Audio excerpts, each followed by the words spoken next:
Okay, uh, so tonight we're going to look at chapter 6. Okay, welcome to the course. I think everything that you need to know about the course in terms of what uh, you need to accomplish is pretty clearly explained in our course schedule or course plan. Most of your work will be done on Connect. You should all be enrolled into onto Connect by now. And the once you get on there, you'll see the activities that you need to complete, and the due dates for everything is there. Your activities will do one chapter every couple of weeks. So the first half of your Connect activities will be due on the first Sunday by 11:59 p.m. And then the second half in the second week on Sunday by 11:59 p.m. That's essentially the way that this course will work. Some of your, very few, but some of your activities will be done directly on Blackboard. Um, but most of the work is on Connect. And again, it's very clearly stated in the course plan schedule. So make sure you're familiar with that. So since most of our work is on Connect, I'm here in the textbook on the Connect site. And I just want to go over some things that I think you'll need to know for the test, the chapter 6 test in 2 weeks. Now, chapter 6 has to do with food. Okay. So make sure if you haven't had Spanish before, you familiarize yourself with the basic food items and also the items that you would use when you're going to eat, like spoon, fork, plate, etc. Your basic vocabulary, know how to say fruits, vegetables, meat, this sort of thing. I mean, your vocabulary is very clearly laid out in your textbook. Um, let's start and take a look in chapter 6. On page 165, we have the section called Comunicación, and you will have some exercises like this, okay, in your book. Let me see if I can, we can take a look at this. So it says, Podemos hablar contigo, can we speak with you? And there's some expressions, okay, on how to basically respond, and they're putting you in more in the setting of if you were going to out to eat and you were with someone, they might ask you, would you like this or would you like that? Um, uh, when you're in a restaurant setting, but these terms can be used anywhere. Okay, and so we have claro que sí, and that uh, that's an enthusiastic way of saying of course. Okay, claro is clear, clearly. Okay, that yes, clearly yes, but claro que sí, you'll hear that a lot, and it's like of course, yes, it's a very definitive yes. Como no is the same thing. Of course, it literally means how not or why not, but uh, again, it's a very emphatic yes, of course. Con mucho gusto is again, yes, I would like that. Yes, I would like that. Again, and then por supuesto is the way we say of course, just plain of course, but they all kind of are a very enthusiastic, positive uh, way of responding. So take a look at those and make sure you're familiar with those phrases. There'll be questions on your test about this. It's easy. Just spend a little time. And so and they give you some examples. If someone invites you to do something or offers you something, here's what you might say if you want to accept. Sí, gracias. I mean, some of this stuff is very basic. Yes. Um, thank you. Uh, uh, or si no es molestia, Now look at the C there. It's an SI. It means if. No es, if it is not. Molestia, a bother. If it's not a bother. Okay, if it's not a bother. So again, somebody might ask you want something, you could say, si no es molestia. I mean, it. I don't know that I particularly like that. I would just say si or si gracias. But okay, let's move on. And again, si gracias. I would also accept si por favor here. But let's move on. You can also use many of these expressions we just saw. So claro que sí, again, like sure, como no, okay, of course. So here's a quote. Somebody says, "Me traes," from traer, to bring. Can you, look at they're asking es ending. Can you, tú me traes un café, por favor? Can you bring me a coffee? And then the person responds, sí, como no, very enthusiastic. Yes, of course. Or you can answer back, con mucho gusto, or por supuesto. Again, they all kind of mean the same thing. Con mucho gusto, that's gladly, yes, bring me one. I would really love it. Or por supuesto, of course. Okay. Don't worry so much about this atención. It's very confusing, but make sure that you can work some of these exercises here that they give you. Just take a look at some of these questions. And let me see. Again, in Paso Dos, they want you to practice, again, using some of these expressions. Okay, let's take a look at this.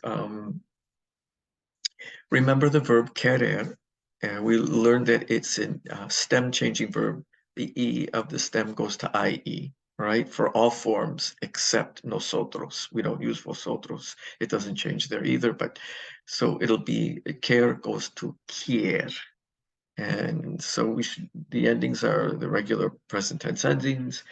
So somebody could ask you, do you want coffee? ¿Quieres café? That's all I want you to see here. Or you can use it with a verb. ¿Quieres tomar café? Or ¿quieres comer? When you use it with a verb, the second verb is never conjugated. And we learned this last year, or last semester, but make sure you're clear on that. ¿Quieres comer? Do you want to eat? To eat is comer. Okay. And if you want to eat, you would say sí, or como no. Yo quiero comer. Again, you do not conjugate a verb used with querer. You leave it in its infinitive form. Okay? And so if somebody asks you, ¿quieres un café? Or ¿quieres comer? Or ¿quieres ir al restaurante? Do you want to go to the restaurant? You can answer back.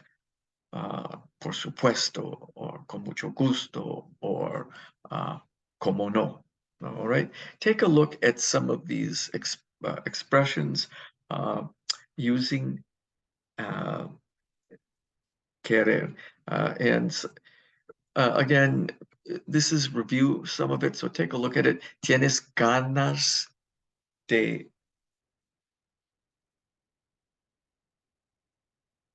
I don't know that I agree with this. I use tener ganas de with a verb, but they have tienes ganas de pizza. Do you feel like pizza? For me, it would be, I would say tienes ganas de comer pizza. The second use I prefer, tienes ganas de pedir. And pedir is a very important verb for this chapter. We had it last semester. You may have forgotten. It's to request, order, or ask for. We could use ordenar, but we often use pedir. ¿Tienes ganas de pedir una pizza? Remember, tener ganas de is to feel like. Do you feel like eating pizza? ¿Qué te parece una hamburguesa? Una hamburguesa is a hamburger. So you're asking what, uh, how does a uh, how does a hamburger appear to you? ¿Qué te parece? What do you think about a hamburger? That's what we say. Well, what do you think about having a hamburger? Or what do you think about drinking a beer? ¿Qué te parece? How does it appear to you? Or what? ¿Qué te parece? What is it? ¿Qué te parece? How does it appear to you? But we would say more. Um, uh, what do you think in that case? ¿Qué te parece cenar? What do you think about having dinner en casa? Here's a verb, apetecer. ¿Te apetece un café? Okay. Apetecer is to appeal to. Does a coffee appeal to you? Or do you feel like a coffee? ¿Te apetece un café? Does a coffee appeal to you? ¿Te apetece tomar un café? Okay. Does having some or drinking some coffee appeal to you? Do you feel like having some coffee? Take a look at some of these expressions. Okay. Um, Again, te apetece y tener ganas de is very similar, okay, to feel like. They're just giving you different forms. Now, ¿qué le parece? As opposed to ¿qué te parece? ¿Qué le parece is when you're using usted. So if you're going to use the formal you with somebody, ¿qué le parece? What do you feel about? How does a mango seem to you? Okay. How do you feel about having some mango? Pero le is usted, te would be tú. Okay. Again, does a coffee appeal to you using usted? Le apetece as opposed to te apetece. Don't worry so much about those, but take a look for them. How do you decline something politely? Just no gracias.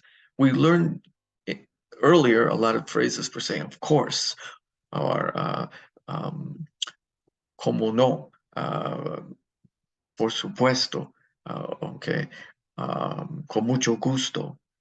Those are, if you want to partake or to, if you're saying an emphatic, of course, or yes.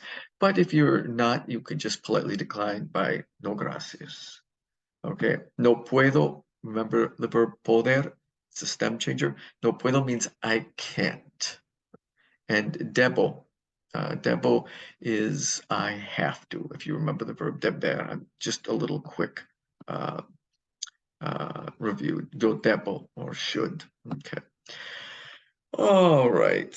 So again, look through these exercises. Make sure that you feel comfortable with this material. Spend a little time on it. You will be asked some questions with where you need to use como no, por supuesto, con mucho gusto. When you'll be put in a situation to ask for things, or you'll be asked if you want to do things or to receive some things. Okay. Let's move on. Again, they go to different restaurants. They go to the Mirasol in Argentina, Las Mañanitas in Mexico, in Cuernavaca. They come here to, I'm in Miami, and they go to Versailles. And they just look through that. How do you say bon appetit? It's buen provecho. So enjoy your meal. You'll often hear bon appetit in French. Well, it's buen provecho in Spanish. Okay. All right. So let me see. Let's continue with this. Make sure you know the different food items. Carne is it's feminine. La carne is meat. Los mariscos are seafood. And there's some examples. I won't go through these. You could spend some time on it. There's el pollo. Again, you can click on these and get familiar with them. Okay. And the next one, comestibles is another way to say food. Enlatados. So lata is a canned and packaged, empaquetado. So here's different packaged foods, okay? Like your beans, frijoles are usually in a package. Empaquetados, they come in usually a plastic bag, right? Okay, your tuna or atún comes in a can, in una lata, enlatado. So don't worry too much about that, but they're just giving you some terms. Okay, dairy products are productos lácteos from leche, lácteos. Okay, your dairy products. And what else do they have here? Make sure you familiarize yourself with those. Your vegetables, vegetales is one way to say it, or verduras from greens, your greens, las verduras. Those would be your vegetables, or you could say vegetales. Fruits are frutas, and then they give us condimentos. And then finally, drinks, las bebidas. I'll let you spend time with that, but just familiarize yourself with some of those terms. Okay. All right, and then they give you the different places where you could purchase these items. Carniceria is the butcher, where you get carne.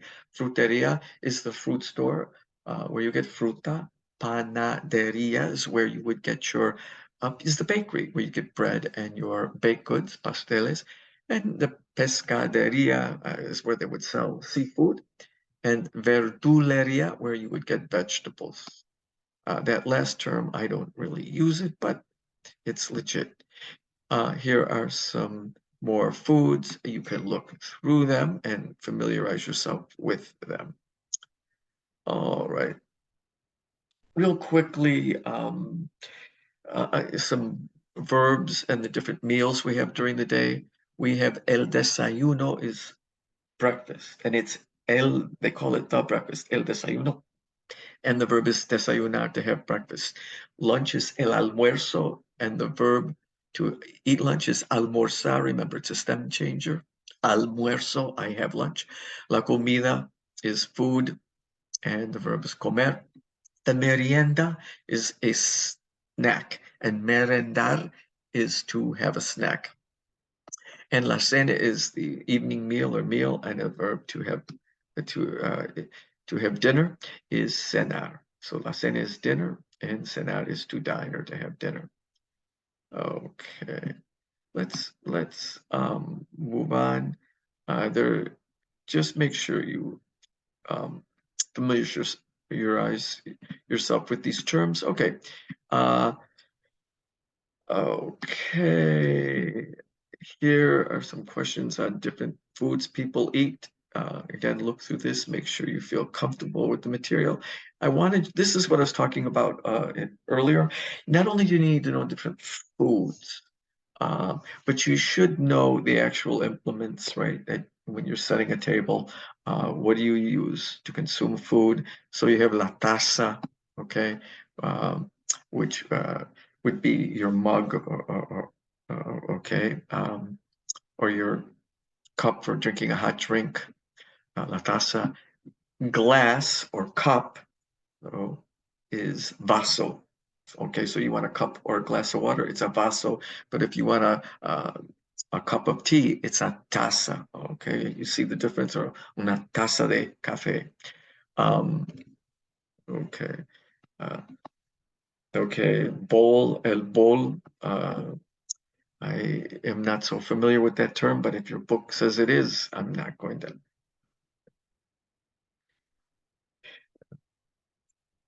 take issue with them. Cuchara is a tablespoon, and cuchillo is a knife. Remember the double L is like a Y. Cuchillo. Plato is plate or dish.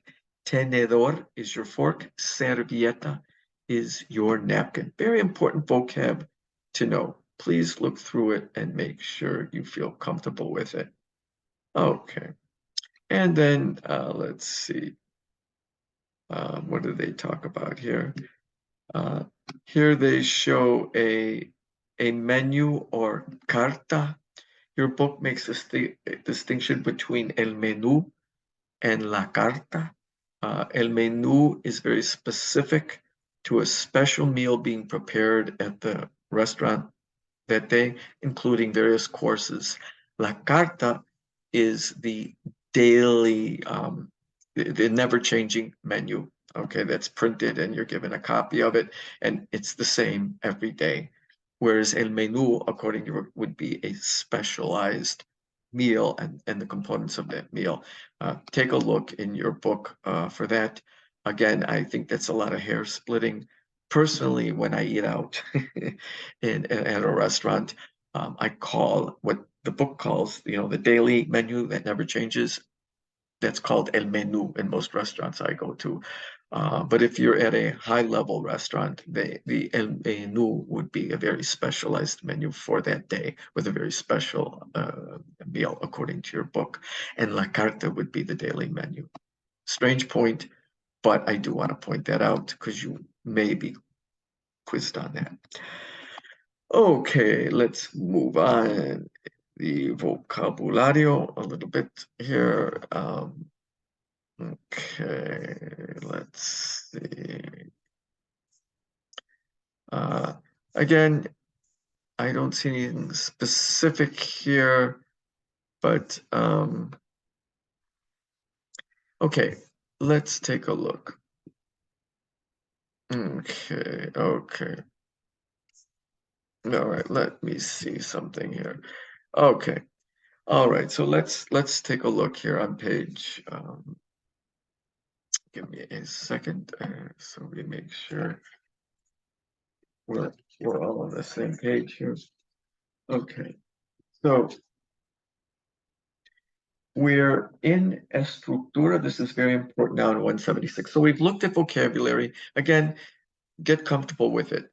And now let's look at vocabulary, and that is called estructura, and it starts on page 176.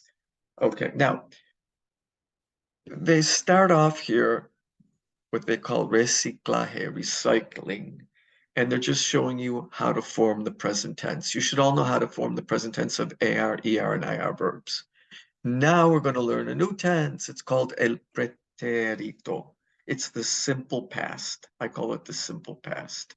Okay, so what do I mean by the simple past? So it would be with, for example, today I speak, yesterday I spoke. Okay, yesterday they spoke. It's the simple past. Today I work, yesterday I worked. Yesterday they worked. Usually in English, it's the form of the verb that ends in ed. Okay, I lived there. Okay, I don't know. I raced in a race there. It's the simple past tense. Okay, so we need to learn how to form it, and they give you a little piece here on Virgilio Martinez, who's a well-known Peruvian cook. In the past 20 years, the the cuisine of Peru has become internationally famous, which is good because now we can all take part in it much more easily. We can find that food everywhere. But it's bad because if you go to Peru, you can't afford to eat out at the restaurants because everyone goes there and wants to eat Peruvian cuisine, and so there can be a downside to it. Um, but when I discovered Peruvian cuisine about 20 some years ago, it was a lot less expensive. But now it's expensive there, and it's also expensive here if you find it. Wonderful food. Anyway, so this piece is all written in the preterite or the past tense. Take a look at it. They want you to get familiar with it. And then let's look at the rules for conjugating verbs in the preterite tense. This is very important, very easy. Okay, when we conjugate a verb in Spanish, what did we learn in the first semester? We learned that you get the stem of the verb and then we put on a magical ending. Okay. And we learned if the verb is regular, the endings that we put on are determined by the subject pronoun. Is it yo that we're speaking in? Is it tú we're speaking in? Is it él? Is it nosotros? Is it ellos? Is it the they voice? Depends on the voice. is it the tú or the usted? That will affect the ending that we add to the stem. So the stem will be the same for all of the subject pronouns, but what you need to learn for the preterite are what are the unique endings. So let's take a look at what your book does here. So first of all, we have AR, ER, and IR verbs. We know verbs either end in AR, ER, and IR, and so there's going to be what universal endings go with these endings. And your book first looks at the plural subjects. Nosotros, forget about vosotros, we don't use it, and ellos and ustedes. Okay, so let's look at the verb trabajar. We want to put it in the preterite tense. We get the stem. How do we get the stem of any verb? We drop the AR, ER, IR ending. So the stem is trabaj. No, if we're speaking with the nosotros voice, a plural voice, it's going to be nosotros trabaj. Okay, what is the ending that goes on trabajar in the preterite? It's amos. By the way, that's the same ending we use in the present. You're going to go, but if trabajamos it has the same ending, then how will I know if I'm speaking in the past, the preterite form, or in the present? You'll know from context. So, hoy trabajamos mucho. Today we are working a lot. Ayer trabajamos mucho. Yesterday we worked a lot. Forget about vosotros. And now let's look at ellos. And ellos and ustedes, you all, again, is conjugated the same way. So that's why they're together there. So what is the stem of trabajar? It's trabaj. What is the universal ending that goes with ellos and ustedes to give you the preterite? It's auron. So if we have an AR verb, we put on auron for ustedes and ellos, and amos for nosotros. Learn that, you're good. Let's look at ER verbs. Aprender, to learn. So if we have nosotros, I get the stem. I want to put this in the preterite. I got to get the stem. It's aprend. What is the ending? Imos. Aprendimos. Now I know. Aprendimos means we learned. I don't even need the nosotros. I could say nosotros aprendimos or just aprendimos. We know automatically from that ending that it is the preterite form. So we learned. And then what about the ellos ustedes form? It's hierron. Hierron. Just learn these. Ustedes aprendieron. You all learned, or ellos aprendieron. They learned. Finally, what about an IR verb? So let's take escribir. And we want to say we wrote. So what's the stem? Escrib. What is the ending that goes on IR verbs in the preterite? It's himos. So escribimos, we wrote. But note, escribimos also is the present tense. We are writing. So hoy escribimos, today we write. Ayer escribimos, yesterday we wrote. So again, these two are the same in the present and the preterite, but there are differences depending upon context. Finally, what is the ending for IR verbs when you have ellos as the subject pronoun or ustedes? It's hierron. So they wrote would be ellos escribieron. You all wrote would be ustedes escribieron. Make sure you know those endings. Notice that the endings for ER and IR verbs are exactly the same in the preterite, and the AR ones are different. So you actually only need to learn two sets of endings there. Okay, now let me see. Okay, here is a chart now where they include the singular pronouns. Again, I don't like the way your book does this. I would first put the singular pronouns and then the plural ones and give you the endings. They kind of divide things up here, but let's take a look. So let's say we have trabajar, it's an AR verb. What is the ending I put on the stem? Again, I'm going to conjugate all these verbs in the preterite. So I have to look at my subject pronoun. That'll tell me what the ending will be. But before I do that, I got to get my stem. So I drop the AR, ER, IR ending. So I've got trabajar, I get trabaj. What is the universal ending that goes with yo? And for the preterite, it's an E with an accent mark, trabaje. trabajé. And you are going to start seeing accent marks once in a while on the endings of preterite verbs when they are written. Why? Because usually when we conjugate a verb and we pronounce it in the present tense, the accentuation is on the second last syllable.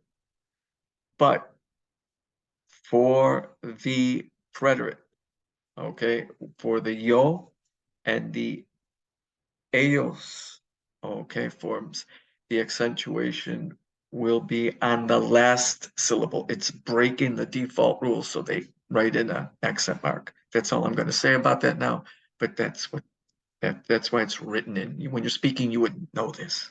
Okay, so I worked is yo trabajé. Again, I told you the preterite tense is the past, the simple past. It usually is the ed ending. So yo trabajé, I worked. You worked, stem is trabaj. The ending now is aste, trabajaste. You worked. And you don't even need the tú. Tú trabajaste or trabajaste means the same thing. What about the él and the ella and the usted form? You worked, usted, or él, he worked, or ella. It's going to be trabajó. It's an O ending. All right. There's your nosotros ending. Nosotros trabajamos. And there's your ellos ending, trabajaron. So there's all your endings. Please learn them. They're always the same. They're a universal, God-given, universal gift to you. They never change. Yo takes tú takes aste, él takes o, nosotros takes amos, and ellos takes aron. What about er and I verb? Notice the endings are the same. So let's just learn them. And let's take aprender and just do it. So for yo, and I want to say I learned. So I get my stem. I got the verb aprender. I drop the er. I get aprend. What is the ending? It's an I. Yo aprendí. What about tú? You learned. Tú aprendiste. There's iste. And then he learned. Él aprendió. Or ella aprendió. Or usted aprendió. We learned. Aprendimos. And they learned. Ellos aprendieron. Okay, so there's your endings. Y, iste, yo, imos, hieron. And it's the same for IR verbs. Y, iste, yo, imos, and hieron. So please learn those endings. They're determined by the voice you're in. Are you yo, tú, él, usted, nosotros? Okay. Very easy. Just learn them. Here they're giving you vos, and vos is a form of tú. It's another. Some countries do not. Some regions of countries, or they don't, or in some countries they don't use tú regularly. They'll understand it. They'll tend to use vos. So, but we're not going to worry about that now. They're just showing you that. So if you want to say you worked, you would say tú trabajaste and vos trabajaste. They're just showing you vos. And vos is used predominantly in Argentina. You'll rarely hear tú used unless they're speaking with a foreigner. They might switch into tú. They will use vos with you. You'll also hear vos in Costa Rica. It is like used all the time, but they'll also use tú. And then you'll hear it regionally in parts of Colombia and Central America. They will use vos a lot. And particularly men use vos with one another as opposed to tú. And I'm not going to get into that anymore. You're good. If you know tú, you're good. But if you ever hear somebody using vos, you'll know that they mean you. Okay. Let's look at some things about the preterite or the simple past. The preterite is often used with specific time expressions such as ayer y anoche. So yesterday, ayer yo trabajé. Yesterday I worked. Okay. Anoche yo dormí. I slept. Okay. Okay.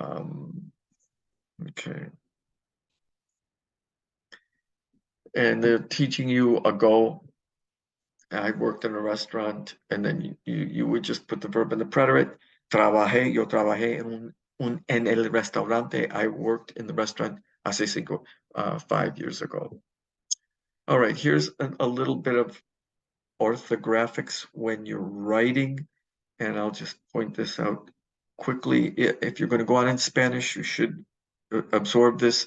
These are just a tiny little spelling change that has to go on if you're writing the verbs that are AR verbs. It only applies to the yo form of AR verbs. That's all. And what AR verbs? Verbs that end in gar, car, and zar. Okay, so we've got llegar. Okay, so how would I say I arrived? It's yo lleg, and then you would put the O on the end. So lleg is double L-E-G. And then if you put an O on there, that gives you, I'm sorry, yeah, double L-E-G. And then I would put an E on it, yo llegué. But I have to include a U after the G to get a hard G sound. Yo llegué will have a U between you change the G to a GU. What about a practicar? Again, it's an adverb. What if you want to conjugate it in the yo form? Again, in the yo form, it's going to have to end in an A. And so to get a hard C, you can't have practique with a C ending. It's got to be practique with a QU ending. So the C changes to QU. Yo practique. And the same happens with verbs that end in zar, like empezar, to begin.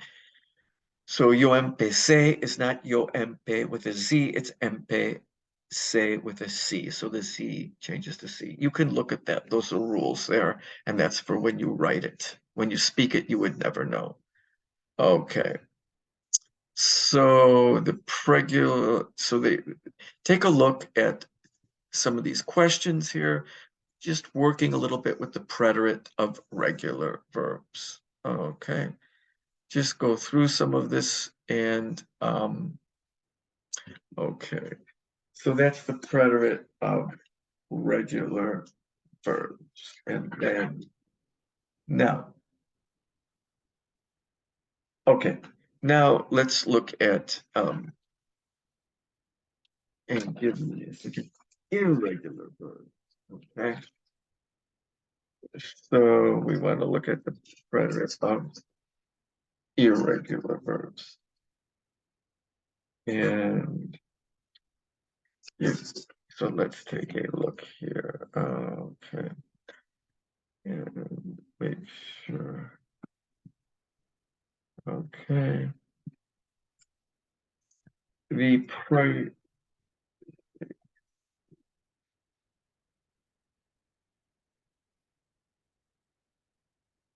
give me a second.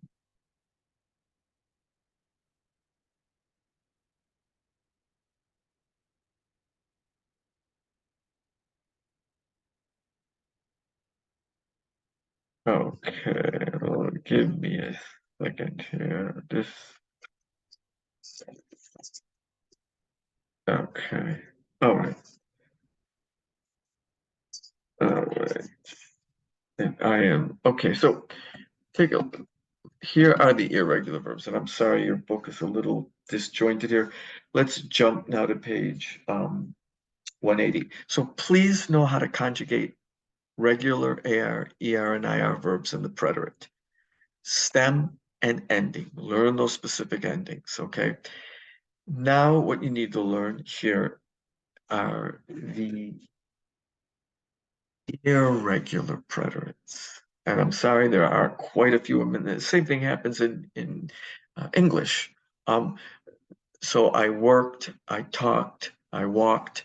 But if we're the verb to eat, I don't say I eated or I drinked, where I drank, I ate. So the same thing happens, unfortunately, in Spanish. A lot of verbs that are used a lot have irregular preterite forms, and you just have to learn them. They are going to narrow the verbs down for you, okay? And so just look through this little exercise. They'll give you some verbs and some examples of using them. And let's start with our first verb that's highly irregular and very important. It's used so much over time, it evolved and changed and is highly irregular. What is that verb? Actually, it's two verbs. It's ir, the verb to go, and ser, the verb to be. When you conjugate these verbs in the present tense, they're completely different. I'm going is yo voy. Okay. I am is yo soy. Okay, right? They conjugate. To tu vas, you're going. Tu eres, you are. When you conjugate these verbs in the preterite, they're exactly the same. Weird, strange, I don't know why. So first of all, you've got to learn the conjugation of ir and ser in the preterite. It's exactly the same, but you have to memorize it. Now you might wonder, if yo fui means I went or I was, what, how will I know which one? Context, context, okay? Just listen to the question, or when you respond, you'll know whether they're asking it in, like, for example, if I ask you, ¿A dónde fuiste? What am I asking you? ¿A dónde fuiste? Where did you go to? Where did you go? Okay, so I'm at it with ir, okay? Um, but you might say in Halloween you dressed up as somebody, and I might say, who were you?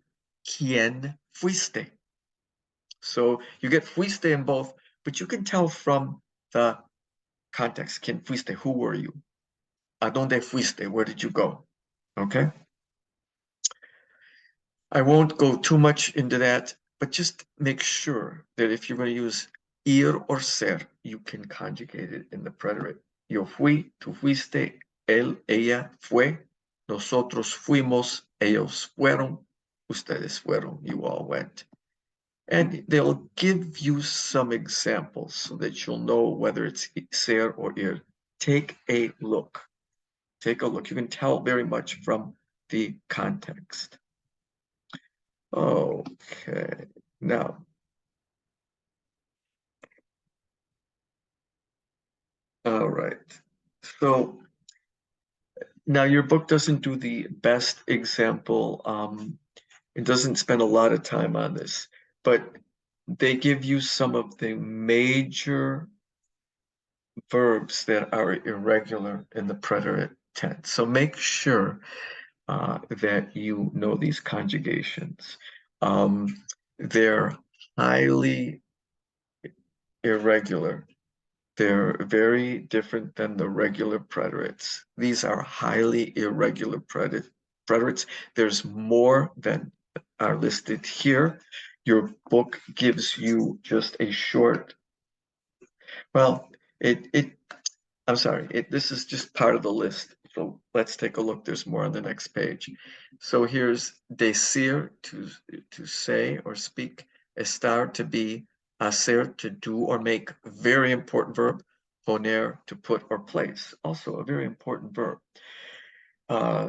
These verbs are highly irregular. They have when we form the preterite of a verb, I told you take the stem and you put on a universal ending. These verbs have unique stems that you have to learn. You can't just drop the IR, the AR, ER to get the stem. Got it? That's why these are hard. Once you do that and you know the stem will be the same for all of them. But then they'll have their own unique endings too. They're not the same endings that we used with the regular preterites. So you've got to familiarize yourself with these. So let's take a look. So decir, what is the stem? It's not des. Okay. Right. And it's D, D-I-J. All right. So I again here they didn't do the yo form, but I'll do it for you. It's D-I-J, D with an E, dije, dije, I said. What about how would you say you said? It would be dijiste, with an iste ending. What about he said or she said? Ella dijo with an O. We said dijimos. They said ellos dijeron. And so there are your endings, and your stem is di. Your book gives it to you here, but they should state it out more clearly. Estar, it's not. If I want to say I was, I wouldn't say est would not be my stem. It's going to be estuve again. The stems of these are unique. You have to learn them. So for estar, it's going to be estuve, S-T-U-V. There it is here.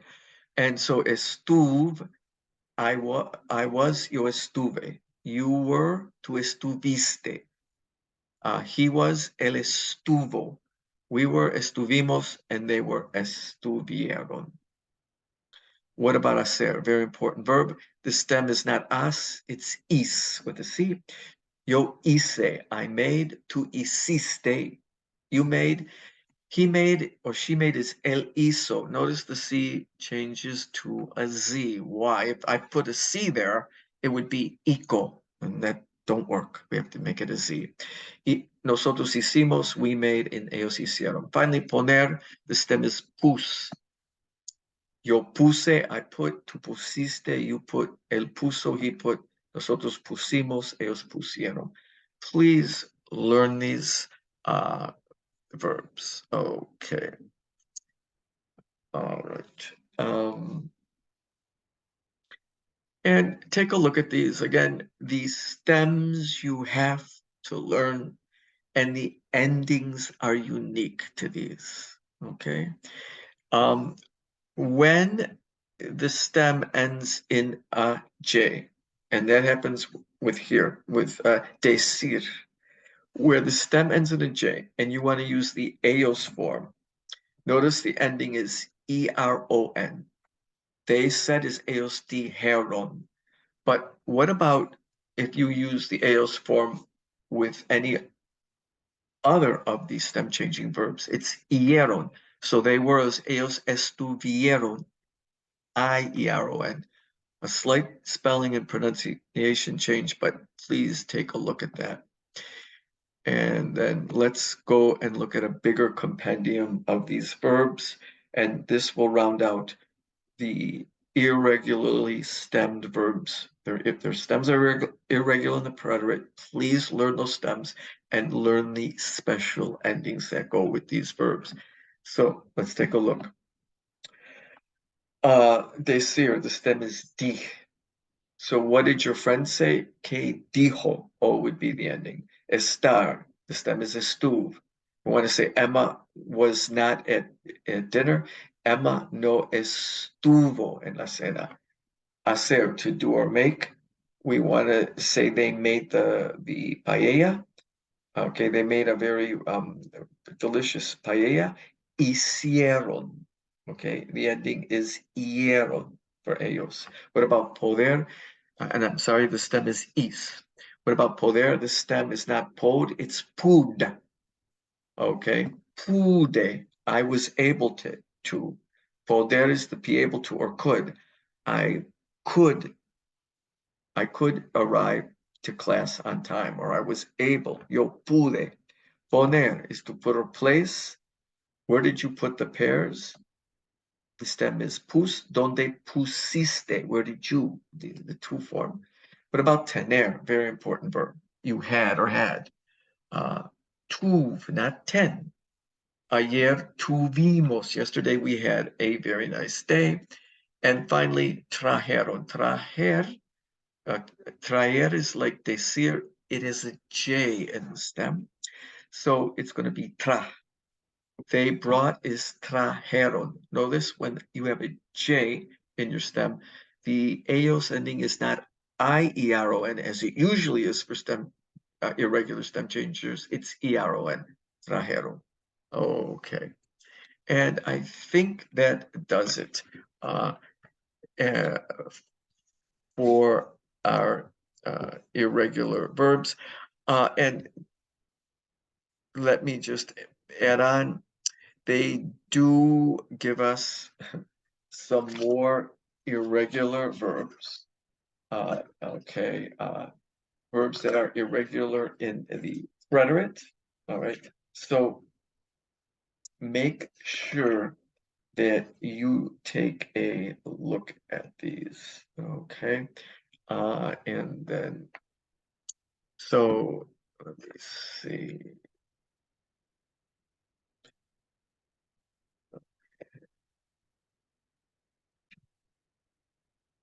Let's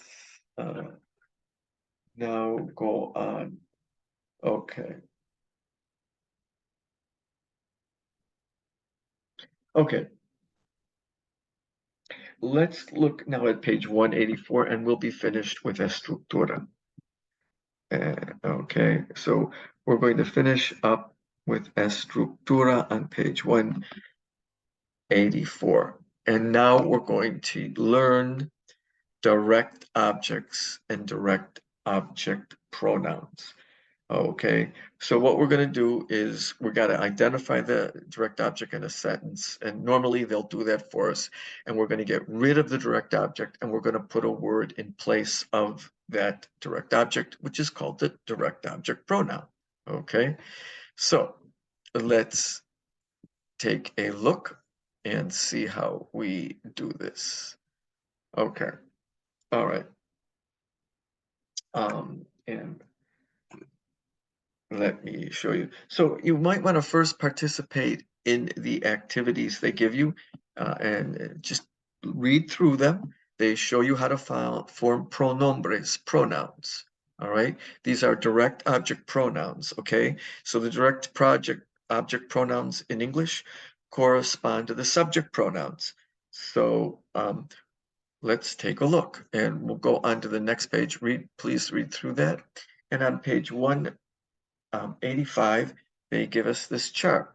Here are your direct object pronouns.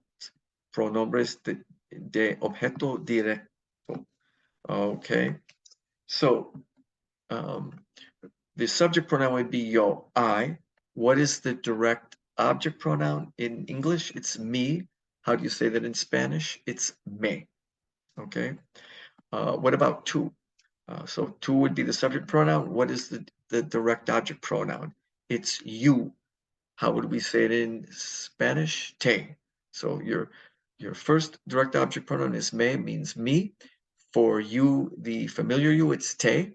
What about for him, he? So él, and then him would be the direct object. What is the direct object pronoun? It will be lo. Also, what if it's not a person? So lo would mean him, he, him, or what if it's an it, like a masculine item? It would be lo as well. What if we have ella as a subject pronoun, but what the corresponding direct object is her? I see her. So she becomes her. How do you say her in Spanish? It's la. What if it's an it, but it's a feminine item? La again. So la can mean her or it. Lo can mean him or it. Te means you. Me means me. And again, when we want the direct object pronoun, okay? So if I want to say, I see you, and I want to use the informal you, I'm going to use te. Okay. Now, one other rule with object pronouns: they always come before. For our purposes, they're always placed before, right before the conjugated verb. Placement is important on these. You need to learn them and how to place them. In English, we put them after the conjugated verb. So before we go on to the plural pronouns, let's learn how to work with these. So in English, I would say, I see you. In Spanish, we would say, you see. Okay. All right. What is receiving the action of the verb? That's your direct object. I see you. The you is, so that's your direct object. That goes in Spanish, before the conjugated verb. In English, it goes after. So yo, I see you would be yo te veo. I see you. Okay. What about I see him? So we learned that him, it's masculine, would be lo. So yo lo veo. I see him. In English, we would say yo veo lo, but not in Spanish. Be very careful with this. The object pronouns come right before, immediately before the conjugated verb. Okay. What about I see her? Like I see Sarah, yo veo a Sarah, or I see her, yo la veo. What if I want to say I see the food? Yo veo la comida. Now I want to say I see it. Yo la veo. What if I want to say I see the book? Yo veo el libro. I see it. Yo lo veo. So it can be masculine or feminine depending upon what it refers to. Let's finally finish off with the plural subject pronouns. So nosotros, it would be we. You want to say I see us, or he sees us. Us is nos. Okay? So Bob sees us would be Bob nos ve. Bob sees us. Finally, forget about vosotros, them. Okay, so ellos is they, them could be los or las. All right, if the they is ellos, it's masculine plural, it's los. If it's ellas, feminine plural, it's las. So if I want to say I see them, the men, I would say yo los veo. If I want to say I see them, the women, I would say yo las veo. That's all. Very easy. Okay. And then they give you some examples. Here's conocer, me conoces. Do you know me? Tú me conoces. Again, the object pronouns have to come before the verbs. They're not the subject. It's the object, but in Spanish, they put it before. So actually what you're asking here is, tú me conoces, but you don't need the tú. Me conoces, do you know me? Perdón, no te oí. I didn't hear you. No te oí. Here's the object pronoun being used negatively. Again, it's got to come before the verb, and then you put a no there. Yo no te. Nothing can get between the object pronoun and the verb. Finally, Marta invited us. Marta nos invitó a una fiesta. All right. So in these cases, they say find the direct object in the sentence and then get rid of the direct object. Okay, and then give me the direct object pronoun, substitute it back in. So let's look at this. Juan hizo las tortillas. Juan made the tortillas. What received the action of the verb? Las tortillas. That's your direct object. Okay, so now it's plural. So we want to get rid of las tortillas and just say Juan made them. So them could either be los or las. What is it? Well, tortillas is feminine, so it's las. Where do we always put the direct object pronoun? Always and forever when there's one verb. Immediately before the conjugated verb. So the answer here is Juan las hizo. Two, mi mamá conoce a Ana y a Mario. So my mother knows Anna and Mario. Now we want to say my mother knows them. So it's a male and a female. What is the word for them? It's either los or las. There's a male involved, so that will trump and it becomes los. So mi mamá los conoce. She knows them. And we'll do one other one. Lleve. Lleve is to llevar is to take. Okay, to take or carry. So yo llevé, that ending, I can tell right away, it's the yo form. So I carried or took the fruit to the kitchen. So what is the direct object? What was taken? What was the action of the verb? The fruit, it's the direct object. Okay, so I took the fruit to the kitchen. I want to get rid of the direct object and I'll put in the proper direct object pronoun. so I want it. So I want to say, I took it to the kitchen. So what is the word for it? It's either lo or la. Well, fruit is feminine, so it's la. So how would I answer this? I would say, la llevé a la cocina, or yo la llevé a la cocina. Always put your object pronouns, direct object pronoun, immediately before the conjugated verb. And I think that about does it. They give you some more examples. Please work through these. And I think you'll be good to go for your exam. Deseo a ustedes mucha suerte. Okay? I wish you guys a lot of luck with this unit. I think you're going to do very well. The book is very thorough. Make sure you go through this communications section and you familiarize yourself with it. Make sure you can conjugate regular verbs in the preterite, irregular verbs in the preterite. It may seem like a lot, but make sure you can do them. Make sure you know the different foods, meats, las verduras, know the vocabulary for taza as opposed to vaso, tenedor. Make sure you know these things. Make sure you can work with those phrases like, of course, como no, por supuesto, okay? That you can answer emphatically when somebody asks you if you would like something. Look through the sections there. And I don't think you will find your chapter test very difficult. And I think that does it. Again, best of luck. Okay.